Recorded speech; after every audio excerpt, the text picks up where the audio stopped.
Debbie, are you joining us this morning? Morning. Yay! Hello.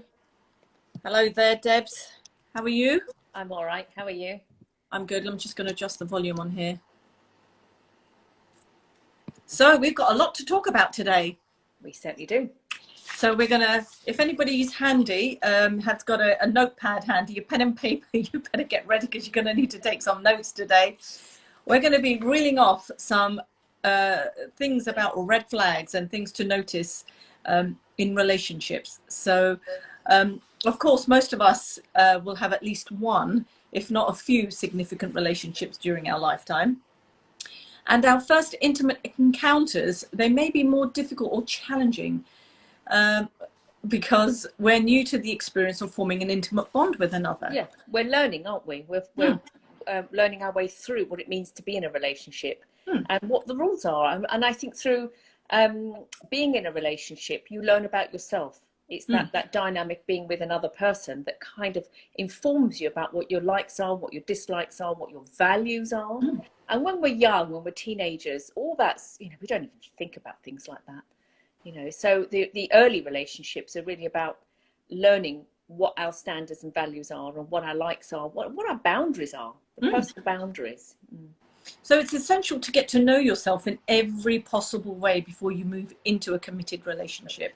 I mean, obviously, when we're younger, we're testing out lots of things and looking at how we feel about things with other people and, how we feel about ourselves when with other people. But often individuals go in search of a relationship without the essential knowledge. But how can you ever hope, though, Debs, to know another individual if you don't know yourself first? Well, this is true. And I think, when we're young, when we're sort of teenagers or even early 20s, generally we don't know ourselves very much. But and what the value system that we seem to sort of hold dear when we're that young, may be all right when you're young, but when you get older, suddenly those values can change as you get to know yourself and you develop. And so suddenly it becomes a deal breaker later. Yes. Yeah. So, I mean, and the reality is, how can you deal with another's needs and desires if you're disconnected from your own? Correct. Yeah. So it should come as no surprise that when initially unimportant may take on greater significance, like you said, at later times, as insights occur over the course of a relationship. Yeah. And in retrospect, individuals are often baffled when their own behavior and expectations in relationship aren't met. So I've got a little list here of things to be to think about when you're dabbling in the start of a relationship, and something that will support you in noticing red flags if they come your way. No, I didn't. Thank you very much, Jeremy. What did he say? I missed that. What did Jeremy have to say? Don't worry about Jeremy. Oh, okay. Be rational, not emotional. Be comfortable with being alone. Learn to meet your own needs. Know your limits and stick to them. Choose positive people. Be what you look for. That's really important. That's important. Be the person you are looking for. And ultimately, trust your gut. Yeah. Well, sometimes that's a difficult one, trusting your gut, because, our head is full of ego and there's a lot of noise rattling on in the head. And so we try and make decisions from that. And then we get confused, which is a gut instinct and which is, what is the head telling me? And then we get confused of which one to trust. So that's a tricky one. But I think the more you get to know yourself, the more that becomes easier to define the difference. Yeah, absolutely. Because it's important also, as we are learning to trust our gut, it's also important to just recognize the difference between deal breakers and red flags. Deal breakers are usually based, like you said earlier, on your standards and values. Yeah. This is what I won't tolerate in a relationship, or it's something that maybe we can work through. It's a deal breaker for me, but if you want to communicate that with me and we can talk about it, maybe it's something that we can work through, and it won't be such a deal breaker. So a deal breaker, in a sense, could be, just so we can get understanding of what these words mean, because we're going to go over this anyway. But a deal breaker could be, just say that you're married and you've got 2 kids at home, and the husband goes down the pub after work and doesn't come home till 10 o'clock at night, and he's just drunk. the whole time and not contributing to the family or anything like that, that could be a deal breaker. Yeah. Yeah. Yeah. Yeah. But maybe because the it begins to impact. maybe the red flag when they were younger or before they had children or got married, that maybe the red flag was that it was always the priority in his social life was always down the pub. So, and the amount of drinking was huge then. So it could be a deal breaker then. Absolutely. Yeah. Yeah. I had a friend who she before she was in a relationship with a guy, he would just very nonchalantly say, oh, I had like a gin and tonic for breakfast this morning. And in her mind, she was like, oh God, that's a bit of a deal breaker for me. I'm glad I'm not with somebody like that. But interestingly, as they developed their relationship even more, she made it very clear that when that time came that you told me that you had gin and tonic for breakfast, it was a real deal breaker for me. And then what he ended up doing over time was he really pulled back on his drinking at different times of the day and things like that. So, you know, it depends, again, on the communication. So effectively, it was a red flag.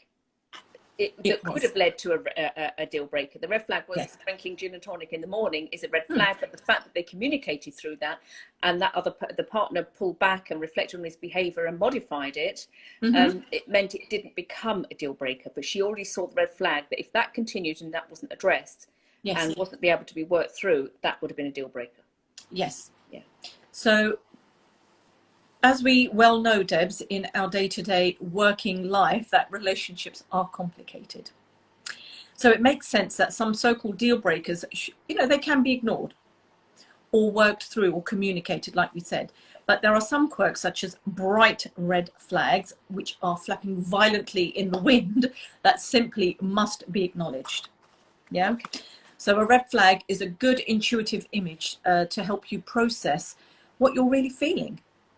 Yes. Yeah. Yeah, they're the little signals, aren't they? To say, I'm not sure about this. I'll just keep an eye on this one. Just see how it goes, and let's see if I need to name it. And maybe I don't name it, but it's there somehow. Watch and observe. Yeah, conscious or unconsciously, you will feel it somewhere in your body. Yeah. And a lot of the time, and that's the beauty of hindsight, is that people say, yeah, I saw all the red flags, but I just didn't listen. I was or my friends told me and I didn't pay any attention because I was too busy being in love. Yeah, yeah, absolutely. So it's important to set clear limits on what you're willing or not willing to tolerate. If that happens again, you know, don't excuse the red flag. You need to leave. One of the things, one of my statements that I use is that I don't fall out of love with people. I fall out of tolerance with them. Okay. Yeah, because there's only so much that one can be prepared to put up with in a relationship. So it's not the fact that you've fallen out of love. You've just fallen out of tolerance because you're just not going to go carry on in that realm anymore. So the important thing, though, Debs, with red flags is to use your common sense. Yeah. Yeah. So let's go through some of these red flags, shall we? A person's past baggage. How about that one? Yeah. Do you mean the way that they perhaps talk about their past? Well, everyone has past and their experiences and therefore their own baggage. In my experience, I've always tried to focus on how a person treats their past and how they relate to their past experiences. I always give somebody the benefit of the doubt, of course, and this is a good sounding trait. But if somebody has too many issues and they're not focusing on fixing them, or they're stuck in their past for whatever reason, I let them go. So what would that look like? Or I tell them to go to therapy. So what would that look like? Do you think that would look like that they are complaining about their spouse was either crazy or they did this and they did that and this is why I had to get away, and all that kind of moaning and complaining about their past relationship when there's no accountability of their contribution to the relationship not working, and it's always about that family, the in-laws, it was that, it was too much for me, and it was all about their sorrow in it, and that they have no actual contribution to it. So the complaining of that is absolutely. That it's the classic case of, you know, oh yeah, she was so insecure in my relationship. You know, she was always wondering where I was, what I was doing. She was always wondering that I was cheating on her or something. And the reality is that he, whoever he is, must have been doing something in order to maybe trigger that in her as well. So it may not be the fact that just because she was the insecure one, you know. Yeah. So So you're saying, so we're saying here that it's co-created. It can And be if co-created. the person, male or female, is complaining about the other person without making any accountability for what they may have contributed to the breakdown of that, that could be a red flag. Because if those issues are unresolved, what that person will do is bring all those qualities into the relationship with you. And vice versa. If you're the person that's not really thinking about your contribution to the relationship breaking down, you need to be careful too, because you will bring all of that into the relationship with the next person. And you know what you're going to start doing? You're going to relax and you're going to start knitting. Yeah? Because you're going to start knitting that person into whoever you need them to be. And they'll start knitting you into whoever they need to be. That's if two people are stuck in their past. Yes. So again, the way forward is to know thyself. Yeah, absolutely. Yeah, the more you know yourself, the easier it'll be. What about someone who doesn't want to see you regularly? You mean when you're starting to date somebody and they somehow are kind of making excuses or keeping it too loose? Yeah, or even compartmentalizing you to just a certain time and day in their week. You mean only Wednesday evenings because Friday night they're out somewhere else? Yeah. Yeah, that's right. I mean, obviously we're all busy and we all have our lives to lead, but you know, you should not be the person that somebody meets just once a month, because the gaps, when the gaps get too big, you can end up disappearing the person, and then it's as if you've got to start all over again. But at the same time, the anxiety that you're sitting with and the preoccupation that you're sitting with between those gaps is not healthy for the relationship. Yeah. So there Proximity. needs to be some regularity in continuity of meeting. Yeah, because the proximity creates a stronger bond and a stronger attachment. Yeah. And we're talking about meeting physically, not connecting on, WhatsApp online and online and all of that. Well, although we are in a COVID season, so we're not talking about currently, but we're talking about if there's a sense of avoidance in the early stages of meeting someone, where you're not meeting at least once a week, then something's not quite right there. Yeah, absolutely. Question it. Yes, but you don't want to create. I think it's important to observe it in the beginning. I think it's really important to observe how much you or the other is making an effort, and then you can maybe pick up on the fact that actually is this a red flag for me, or is this a deal breaker, but can I talk about it? And once you've talked about it, if something doesn't happen about it, then it's a red flag. Yeah, so you need to see each other at least once a week, and not necessarily just doing the same boring thing either every week. Yeah. When they open. What about somebody trying to convince you that you need them in your life, that they are now the center of your life? What about that one, Debs? Oh, that sounds rather controlling to me. So you need me in your life. You need me in your life. Wow. That's I think that could sound very appealing to somebody who may feel very insecure and could get caught up in that one. Yes, I do need you. You're a great DIY man. Yes, I do need you because you can make me feel secure when we go out socially. Yes, I do need you because you're the one that's always, driving. And yes, I do need you because you're the one that brings in the money. And that can be tricky, particularly if the person is fostering that. Is to notice when one's partner is fostering that as an energy. You need me, spoken or unspoken. Usually things if somebody's coming from maybe a slight victim position in life, a slight I'm unable to take care of myself position, they will foster that in someone else, that I do need you and that person will feel like, yes, you need me in your life. Yeah. And that's not healthy. That's a real red flag. Yeah. Or the other way around is that, what would you do without me? Say that again. What would you do without me? Yeah. That's a very powerful. That's another way of saying, you need me. What would you do without me? You won't survive without me. That's. Yeah. But the other classic cheesy red flag. Is that cheesy red flag? Yeah. A cheesy red flag is when you meet somebody and they say, I feel that I've known you all my life. I feel like, you know, we've met before somewhere. I don't know where, but, you know, I feel like we go back. You're my soulmate. Something is just there, you know. So trust your gut on that one. Yeah, you know? Exactly. You know, that's one of the things you need to do, is just trust your gut that something is off. Yeah. Yeah. Something off. Yeah. If you find that you're having to start searching online for reasons, what are the signs that I need to break up with my partner, that might be something that you need to trust your gut with. Why am I looking up signs that I need to break up with my partner? That can't be healthy, can it? Yeah, no. So what about what it does is it shows that you're discontent and the relationship isn't making you happy at all.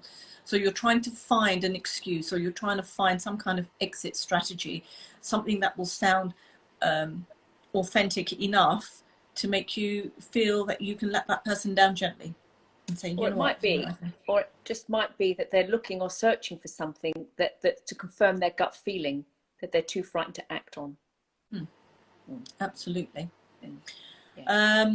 Somebody who doesn't take, how about this red flag? Somebody who doesn't take care of their body or their health. They might be smart, even, I mean, they may look really awesome when you see them. Yeah. Might not. But they might not. Yeah. Or they, or you know, when you go back to their place and you see they live in an absolute dump. So they don't take care of their surroundings, their environment. They don't take care of their washing of their clothes, or the care of where they put their clothes, or how they dress, or maybe how they feed themselves even. Yeah, or they're just invested in the image that they're portraying. So, you know, I'm just thinking that if I was to go to, if I met some awesome guy and I went back to his place, and because I see the details and things anyway, so if I saw things, I would have lots of red flags going, sounding their horns in my brain, and I would probably find a way of thinking, no, if this is what I'm having to deal with, at this time, this is what I'm going to have to deal with long term, and there's no way that I would be prepared to do that. No way. I think it's age relevant, isn't it, really? Because, you know, you and I are midlife, but, you know, when you're young, sometimes these things aren't that important, you know, the scruffy bedroom, or, you know, that kind of student lifestyle. You know, we're not talking about that, but we're talking about really, you know, whether you can see that they really care about themselves. You know, are they sleeping properly? Are they eating properly? Or is it really, you know, I think it's harder to define that one when you're very young. Yes, it's easier to define that one when you're older. And I think, as you describe it, is you already know that about yourself.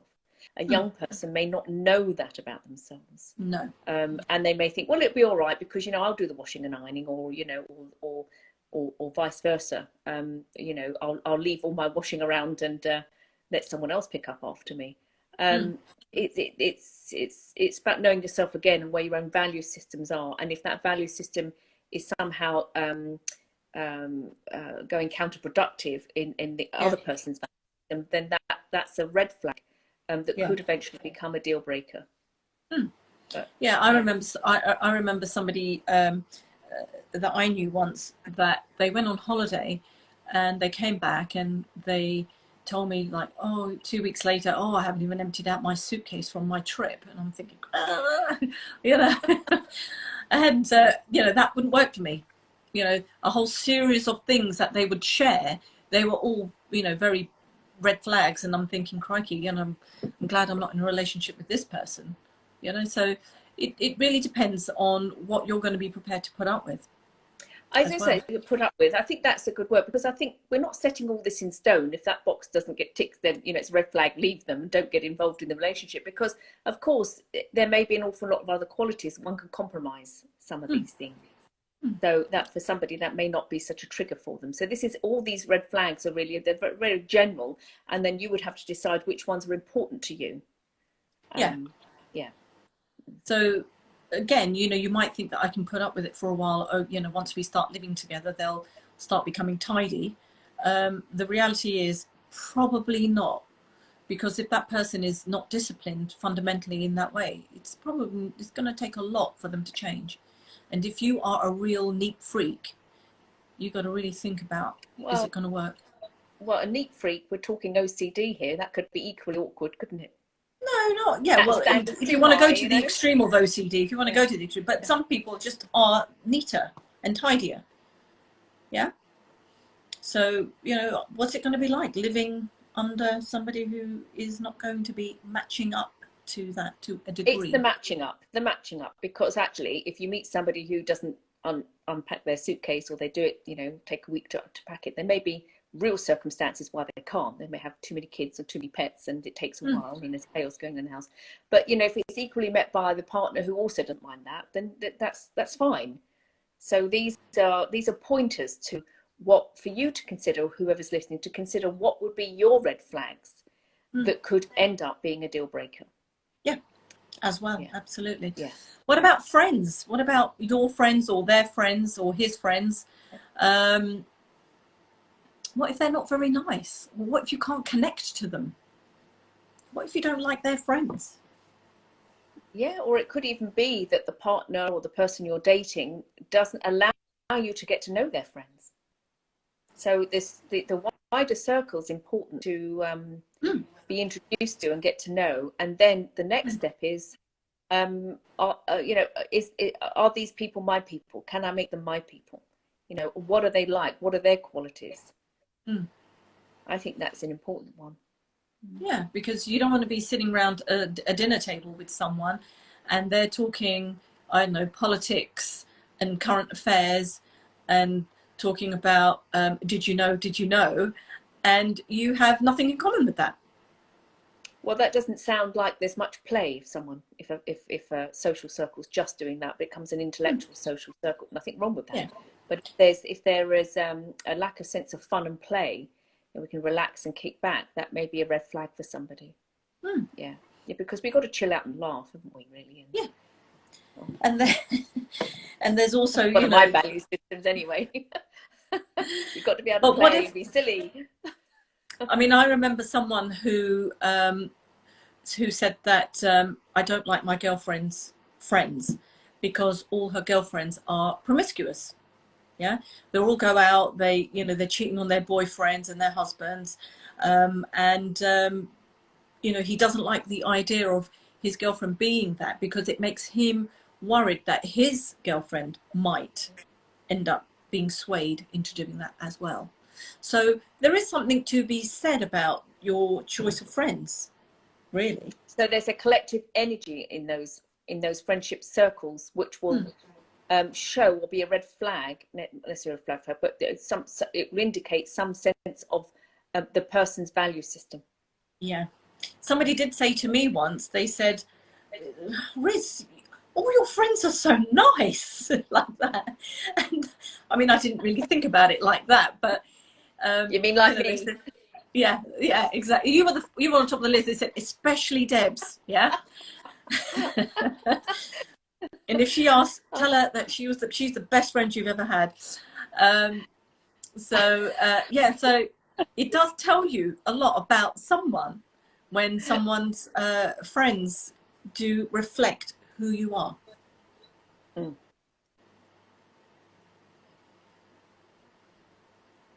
I don't know whether you can hear me. Everything's gone a bit glitchy. We froze there. Hello? Can you hear me? Are you back? Yeah, it went a bit glitchy there. So Yeah. So what about? You're kind of back. You're back? Hello? Yeah, I can hear you, Debs. I think so. I think we're losing. Very What annoying, about this isn't one? it? I can hear you. Is it? Go on, you go.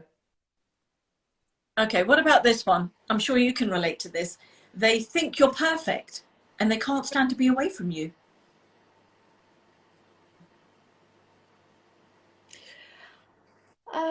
Ring, isn't it? Can't. There's two things there, because you can still be claimed that you are perfect. Well, it's very flattering at the time, of course. It's very flattering at the time. No, that but would it be does get old real fast, though, doesn't it? Yeah, yeah. Pardon? Because there's always a flip side to that. If you're perfect, there's a flip side to that, and then one. Yeah, I think that's a huge projection from the person. If they say that you're just perfect or perfect for them, then it's, you know, they say love is blind, don't they? And I think that it's true. You know, in the first days of romance and getting to know someone, of course, it's perfect and it's rosy, but you know, time has to kind of settle that one, hopefully. And if it doesn't settle, it will be a red flag. Yeah, and it's because it's, you know, there's nothing worse than somebody being really clingy and somebody pushing onto you their unreal expectations of the ideal version of who they want you to be. And you know, and that's a big expectation to keep trying to maintain and to be sustain. Idealized. Yeah, it's idealization, isn't it, that you are great at this and you're great at that. I think that's a huge pressure. I think I would feel that as a pressure, thinking, oh, gosh, you know, you're fantastic at cooking. Really? Okay, you want to see some of the dud dishes I can do. You know, so where's the perfection kind of implant onto the person? Yeah, somebody who constantly over ingratiates you all the time, telling you how awesome you are, how amazing you are, what amazing mum you are, what an amazing, you know, friend you are. How talented you are at X, Y, and Z. When they're constantly ingratiating you, it can feel a bit pressurizing, and ultimately I think one can end up feeling resentment towards the other for that. And ultimately also they can end up feeling very disappointed with you by the time when the scales fall from their eyes around the projections of who they once thought you were, who you were, the size of the disappointment, the fact that and the resentment they would feel that you did not live up to their idealized version. Yeah, Jenny's actually saying that she's always ignored red flags. I mean, yeah, that's a sad one, isn't it? That's you know, relationships are so hard and there's so many things to consider, and I've always ignored red flags. So hopefully today it's we'll give you some pointers to think about, because you know, your value system is important to listen to, your self-worth. Yeah, absolutely. So yeah, in the beginning, absolutely, you're right. You know, when somebody thinks you're perfect, it does sound nice, but I think in the end, I think it will get pretty boring. What about jealousy? Sorry, jealousy. Well, yeah, that comes in many forms, doesn't it? Jealousy might come in a form of that they don't like you having other friends. You know, that real pulse, you know, don't go with them, be with me, you know, or you're always out with your friends, which may not necessarily be true. Because sometimes jealousy is warranted. Jealousy is warranted sometimes.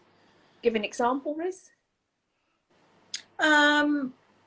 Sometimes, like if you saw your partner talking to someone and you were feeling a bit jealous and you shared that with them, but they comforted you in the sense of reassuring you that actually, you know, it was nothing in it.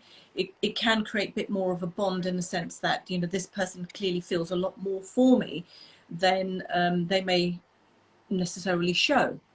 But it's when that jealousy becomes controlling, and when that jealousy becomes turns into a meltdown, when that jealousy turns into rage, when that jealousy turns into a constant preoccupation, where you're flying off the handle and becoming paranoid with it, that's when jealousy is not good. So you're saying then that jealousy is a natural human emotion. It's on the negative continuum, and it is on the continuum of anger. One goes into kind of angry mode, don't they? Or you know, as you said, if it's unhandled, then it can go into full-blown rage. Yeah. So well, it can also highlight a real sense of insecurity, can't it? Sure. Yeah. So sometimes, you know, it's a tricky one, this is, isn't it? Because we've talked about this many times, you and I, the difference between jealousy and envy. Yeah. And jealousy is about the fear that something's going to be taken away from you. Something that So you you can lose value your will be taken away. value. Yeah. And Yeah. jealousy usually involves three. Three. And envy involves two Two. people. Well, that's a complicated one. You can't But we'll just talk throw about that that on to another life. day. But No, jealousy come on, normally Ruth. involves three. Jealousy normally involves three. That's when you feel that something that you value is being threatened to be taken away from you. Yeah. So when So you see your a partner simple talking to the example other. would be, so in a simple example would be you're in a relationship and your partner is flirting with somebody else, and that Yeah. third person could potentially take your partner away from you, and now you feel a pang of jealousy.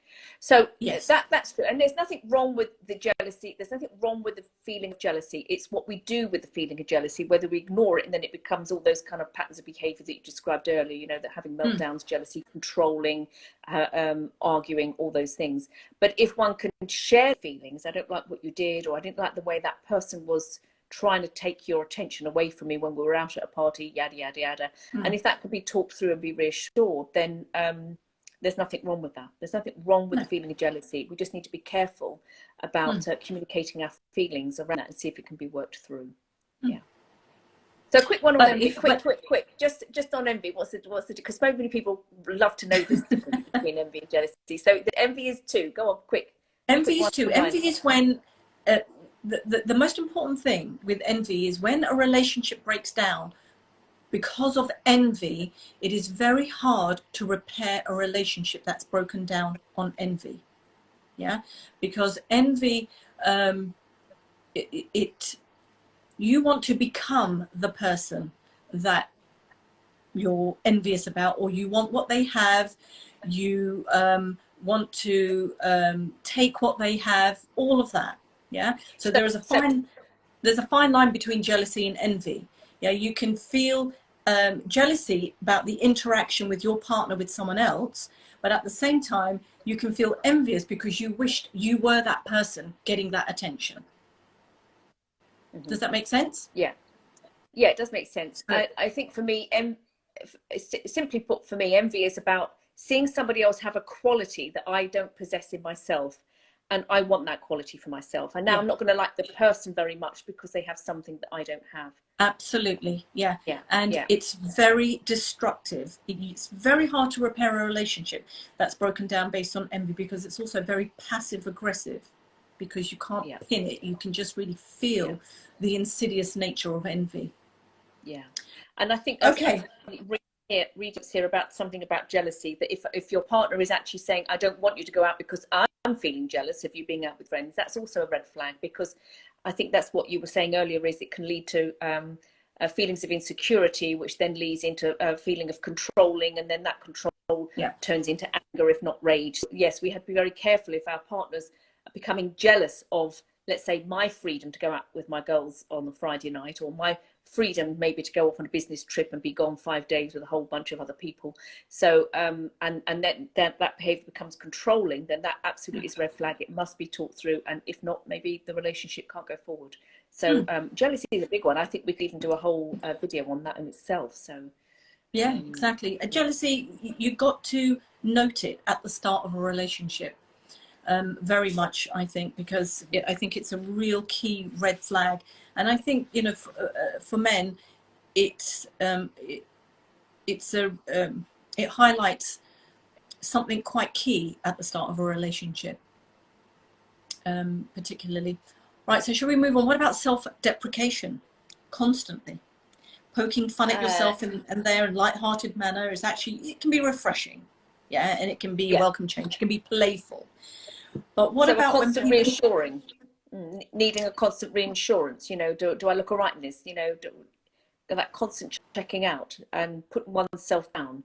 And really, they're looking for the reassurance in the other person to say, you look fine, you look great, you're going to be fine, you'll be able to do this, come on, and coercing them constantly to engage with life and the outside world.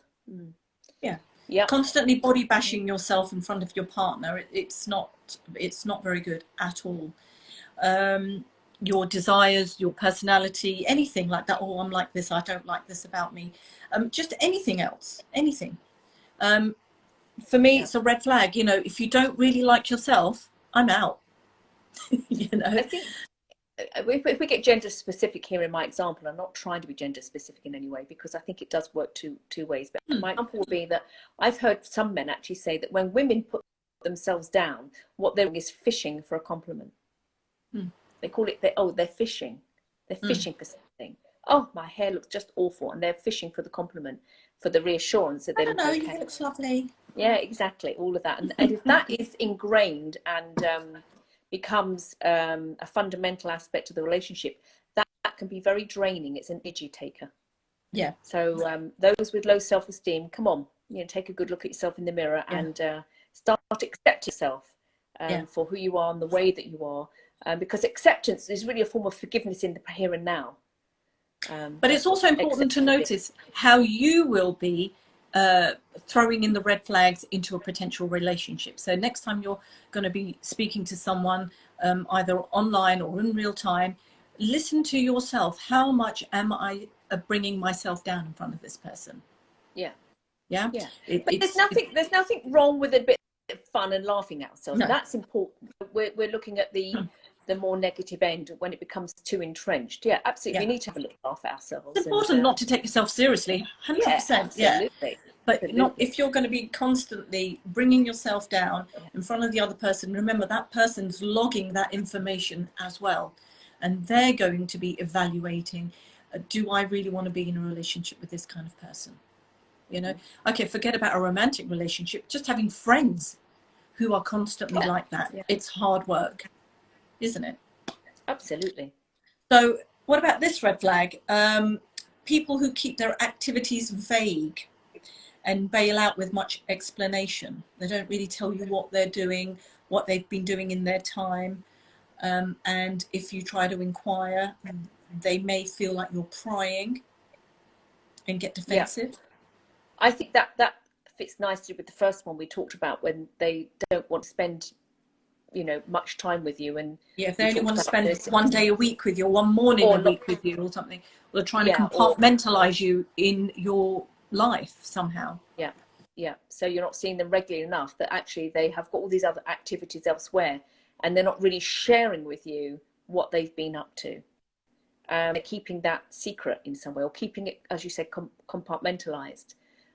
So they're keeping their activities vague and one word answers, somebody has said. One word answers. That's not much fun, is it? You're gone glitchy, Debs. Okay, I've got you back. Yeah. Hello? So if they're not being very I'm back. If they're not being very, can you hear me? So if they're not being very open and transparent about what they've been doing in their life, or how they've been spending their time, or how they've been spending their time. I think you said they can also bail out because I date with you, or say I'll see you next Friday, or I'll call you next week, we'll make a date, and then they bail on that. So something generally vague about their ability to be present with you. Absolutely. I think important. Ghosting have some people may have heard the term ghosting, and that's when you speak to someone, maybe have a lovely coffee with them, or have had dinner with them, or have even spent the night with them, and then you don't hear from them for a good few days, even a week, maybe 2 weeks, and you wonder, where the hell have you gone? What the hell's happened there? That's a massive red flag. Massive. Because if that happens, then it's not just a red flag, it's a deal breaker, it's everything. Somebody who is seriously interested in you and wants to spend time with you will make that time and effort, and you will feel that they're being transparent and open with you and how they spent their time. So if anybody ghosts you, then seriously just take it as a red flag and run in the opposite direction as fast as possible. Sure. So what about if you meet somebody and they talk to their most recent ex? Keep talking about their ex? Their most recent ex. or they keep talking to their most recent ex. I wonder how people would feel about that. And that's an important one, because if somebody has recently broken up with someone, again, you don't know where you are in relation to the other person telling you that or not. Yeah. So whether they've been speaking to them, are they still talking to them on the phone, through text, through Instagram, or whatever it is, we won't know. What do you think about that, Debs? Well, I think that's, we're speaking very broadly, because I think there has to be context, doesn't there? I think the red flag for me would be is if that communication with their ex is hidden. You know, when there is a kind of secret relationship going on that is not being allowed to be discussed with the two people, because when we say they talk to their most recent ex, it sounds like when we say that they've only just recently broken up, so they haven't quite cut the ties or moved on. But what if they say they have? What if they say they have? I mean, they've become an ex they've become an ex for a reason. Yeah. So why would they continually need to talk to them? They might have children. That's what I mean. There has to be a context. That's different. Yeah, but I just want to name that, because you know, people say, well, there might be really important things they have to speak about. They may be still trying to sell the house and have to deal with the mortgage. Yeah, that's different. All the things. So when we say they talk to their most recent ex, we are inferring that it's an intimate conversation. How are you doing? What's been going on? You know, I miss you. You know, and playing those kind of games. So I think it's important, if that is going on, is to clarify to what degree those conversations, what they're about, because it could be seen as a form of betrayal, or a sense of that they haven't moved on. Or sometimes the ex might be in touch because she's trying to win the other part. Well, he or she is trying to win the other person back, and you know, one partner may not be sharing that. This is what I can't read that. Yeah, absolutely. Yeah, sometimes you might want to keep in touch if they played a significant role in your life, but you no longer want to be with them romantically or love them anymore. Absolutely, but that has to be transparent. Transparent. That's what I'm saying. It's when otherwise it's could be seen as an emotional betrayal or an emotional affair. They're not necessarily involved in one another, but there is some connection that keeps them together. And if that's not made transparent, then that the other partner can feel the suspicion maybe, and begin to feel insecure that there is something going on that they're not aware of. There's nothing wrong with exes getting along. I advocate that. I think it's really important that we're all, you know, heal our past and we all find ways to get along. Great if that can happen. But if there is a kind of secret talking going on because they haven't let go, we have to be careful. Yeah. So or if they're still deciding whether they want to be with a new person or whether they want to go back to the old person because they're, you know, just in the checking out phase, that's not good either.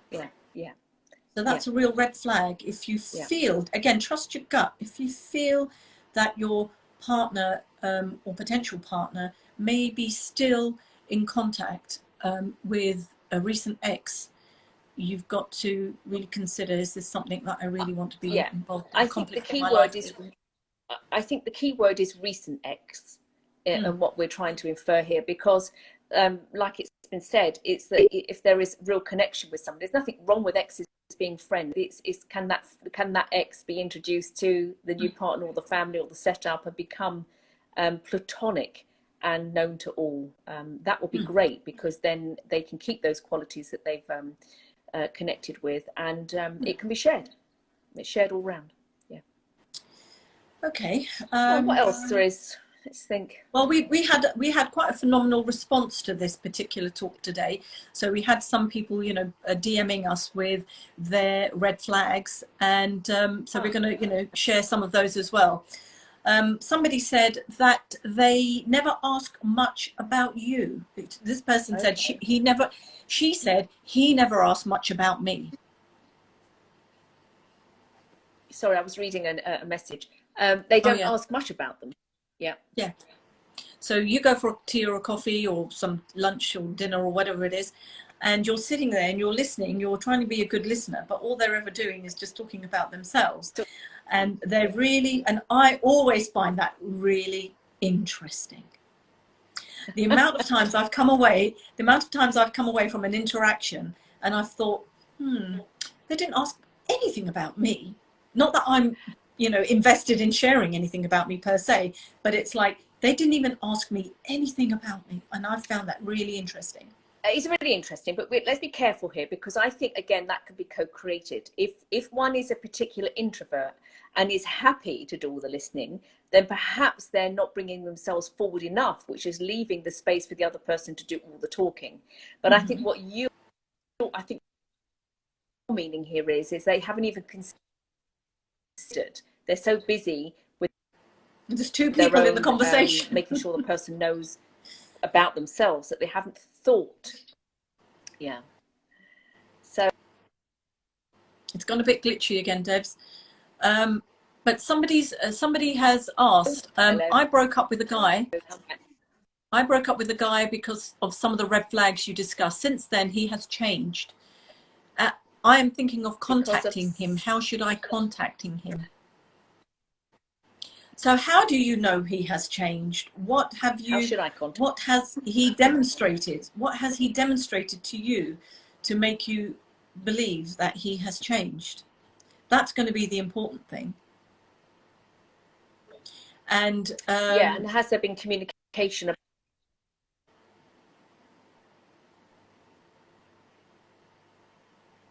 You've gone glitchy again, Debs. I think we froze again. Yes, I know. Where are you with it, Riz? I was just saying that how would you know that he has changed? What has he demonstrated to you to prove to you that he has changed, and you're thinking of contacting him or potentially going back to him? You know he has changed. That's the important thing. How do you know he has changed? And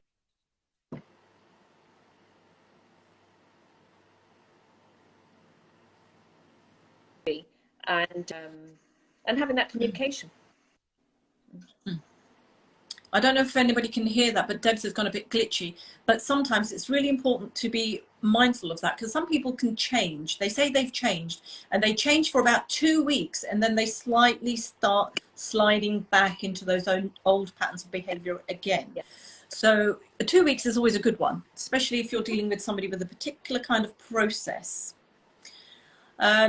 Yeah. Seeing that we've gone a bit glitchy, somebody else DM'd us and said, I've been with someone, but they can't be single. Yeah. I mean, this is a really important one for me, because long story short, it means that they can't find their own happiness and rely on someone else to provide it. Yeah. The gaps in between starting one relationship and ending and starting another one is probably a couple of weeks, if that, you know. So what does that say? Can you hear me, Debs? I think so. So yeah, I think I heard what you said. It stopped and started. About people who can't be single, there isn't enough space. They're going from one relationship straight into the next.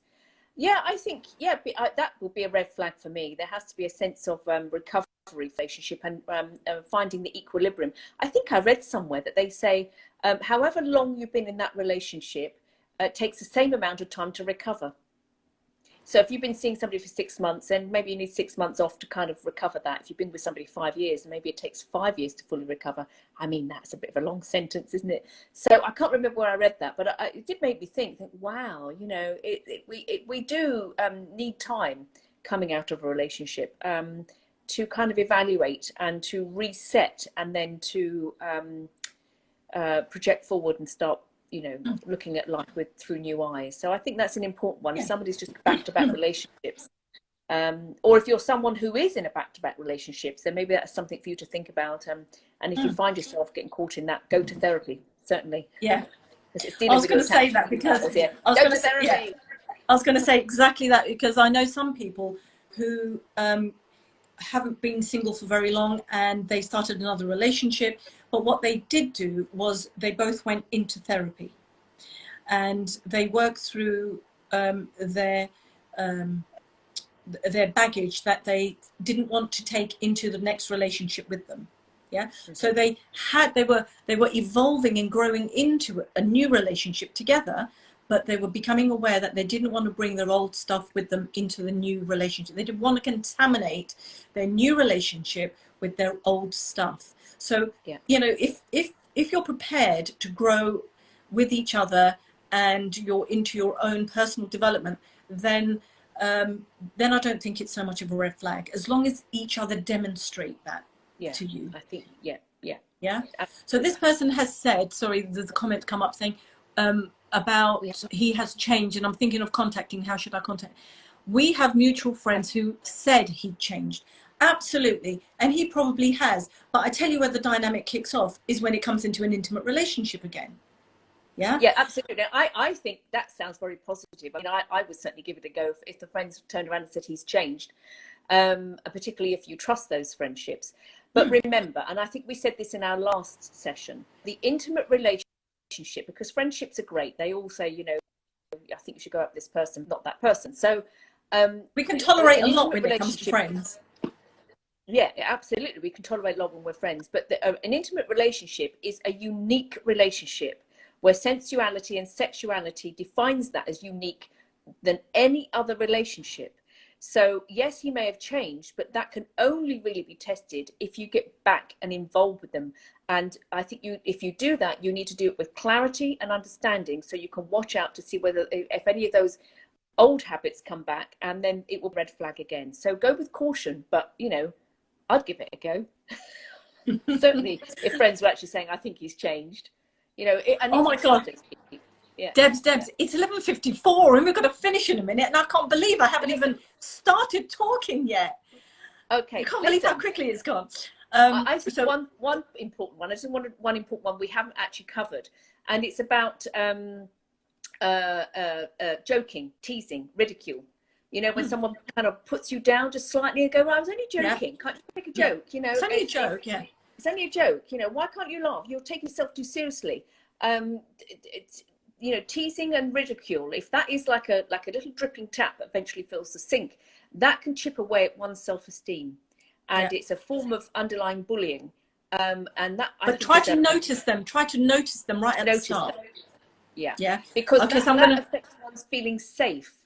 In that relationship, and feeling secure, that they're then having to constantly look at their own flaws and go, I must improve, I must improve, I must improve. You know, I think that's the opposite end of someone who feels that, you know, they're constantly looking for the reassurance. This is very, very different when somebody who's constantly nitpicking at you. Nitpicking, yes. Okay, now we've got 5 minutes, and I'm going to reel off some really quickly. If anybody feels that they want us to do this, carry on with this conversation, please leave your comments below. But some really quickly, they drink a lot. Yeah, think about that. Do they drink too much for you? Is it a red flag for you? If they're having gin and tonics for breakfast, is that a red flag for you? Spending your money, excessive texting, calling, checking up on you when you aren't together, hoovering. Has anybody heard the term hoovering? Maybe that's something we could talk about. We said portraying themselves as victims in all circumstances. You just said belittling your achievements. When they're blowing hot and cold, that's a real red flag, and that's part of ghosting as well. Yeah. When their sex drive is higher than or lower than yours, that's not good either. So we've still got a lot to talk about. Pushing boundaries. Well, these things can be rushing into new relationships. Yeah, pushing back. So we've still got loads to talk about. So people are saying maybe part 2 would be a good one. So before we end, I think it's really important to say better to pay attention. Better to pay attention to that voice inside when it tells us that to ignore our good judgment in the hopes that things will change to fit our hopes and desires. So don't ignore what your gut is telling you just so that you can get that person to fit your ideal. It's not worth it. Yeah, absolutely.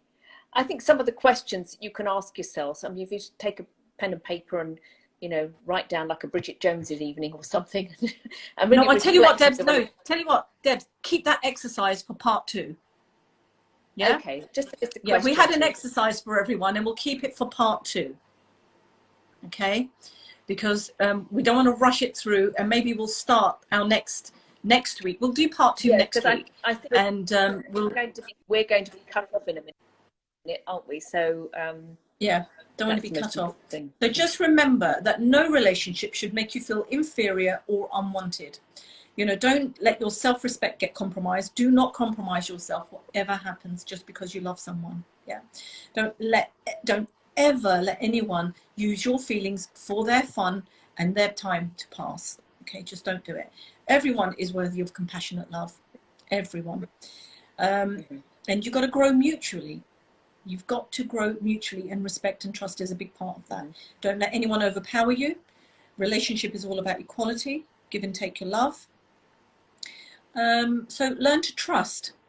Learn to trust what you feel, and your hunch is probably right. Yeah. So I hope that answers the question. We'll see you next week. I test him. Trust yourself. Yeah. Write down those red flags.